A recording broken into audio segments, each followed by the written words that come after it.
Notice my left hand fingering.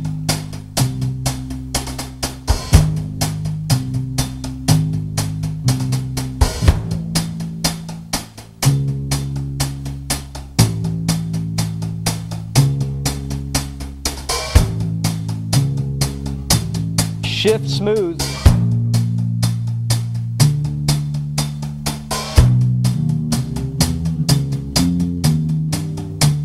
So on, up and down the instrument, thirds. Notice when they're flat what it sounds like? Hear that window of opportunity when you're in tune. Gone sharp, there it is. Play it against an open string, listen for it that way.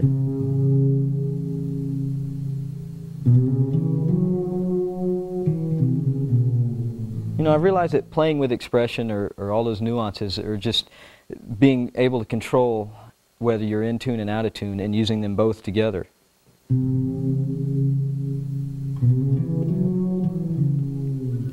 Here's a finger buster for thirds and tenths. Stack them on top of each other.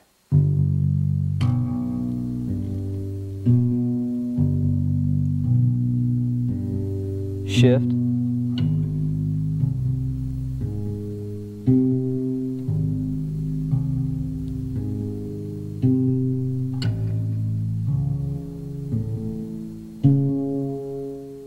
All the way up the neck. Just hearing that in tune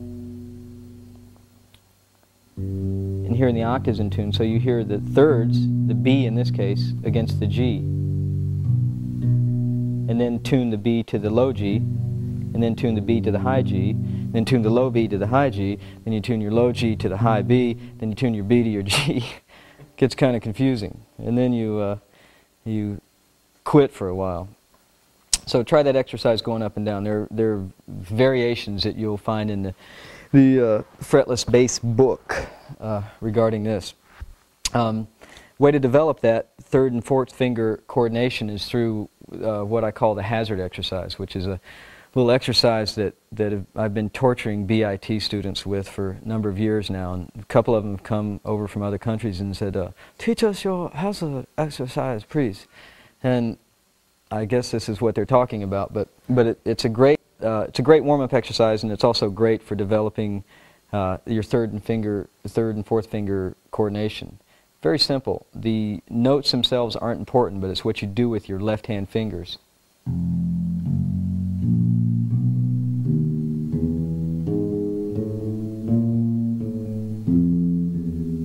Notice my index finger stays where it ended right there. And now my middle finger stays where it is.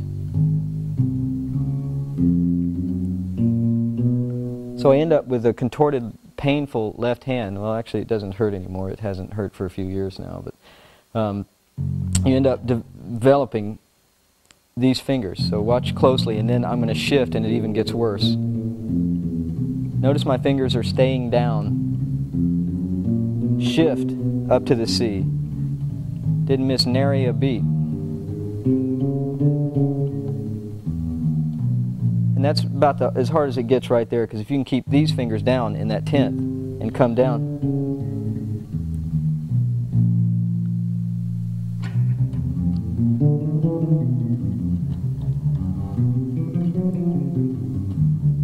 It looks bad on a 4-string. You ought to see it on a 6-string. It looks painful. And you can combine this with some right-hand exercises, rhythmic exercises, to create a great warm-up. I've had many times where I've got to go on stage and do a show and I haven't had time to warm up. I'll just do this once and I'm ready to go. Minor thirds, not like the fingering we have for major thirds, but it's probably easier to get. Here's a G to a B flat using 1 and 4.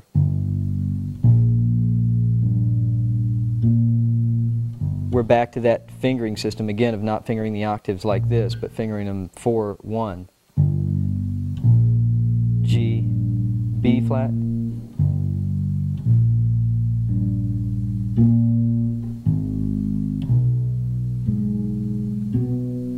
Hear the pitch there? I'm going from the minor third to the root to the minor third again, so I'm getting an octave with that third in between. Got a B natural, a G sharp, and a B natural.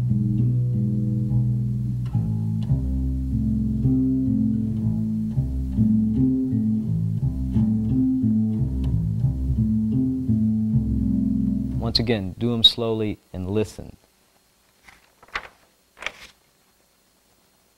Here's some major tenths. My fingering is optional. I mean, one thing I believe in strongly is I never force any of my students or never demand them to finger a thing one certain way, because depending on the shape of your hand or what kind of fingerings you've studied or how you feel that day, you're going to end up fingering things different. My philosophy is finger it every way you know how. That way you'll never get stuck in a corner. Here's some tenths. 1, 2, 3, 4.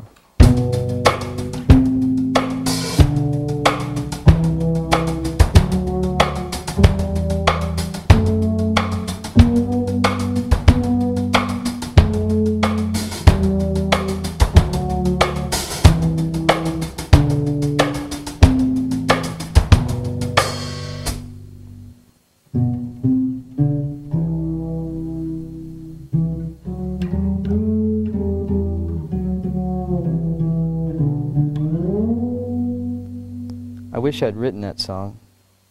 Kind of makes you thirsty though, doesn't it? Here's a combination of everything we've talked about so far. What has it been? It's been octaves, fifths, fourths, thirds, tenths, minor thirds. All those intervals at this point you should be hearing perfectly. Here's the combination using them all. 1, 2, 3, 4.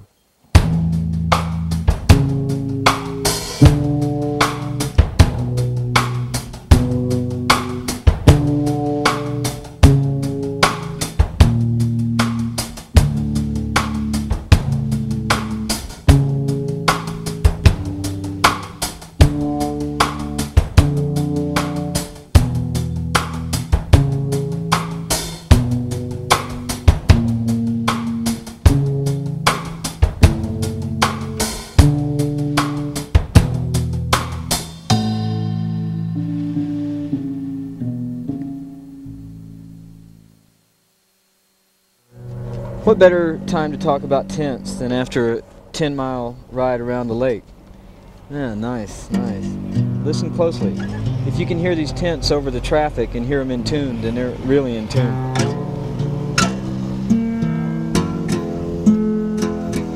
Consistent left-hand fingering, a must. Compared with open string,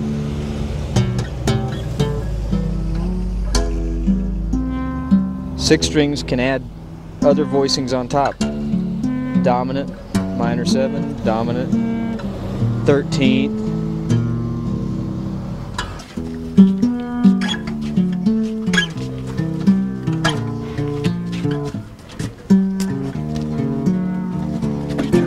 Hey, Mike, man, I'm so sorry, dude. Man, Sean said I got a bike just like this. I got one just like it. I do.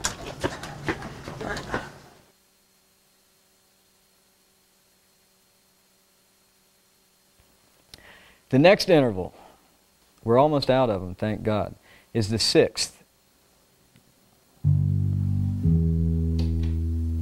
You know those little devices they teach you in music class to identify pitches or help you remember them? This is My Bonnie Lies Over the Ocean. That's a major 6th.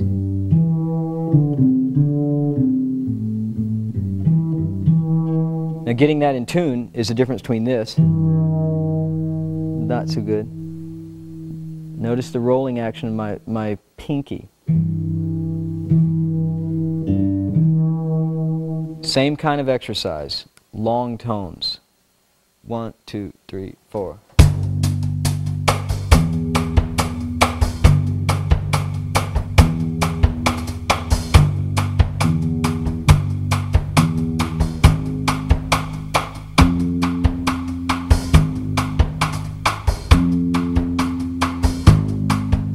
Notice the fingerings.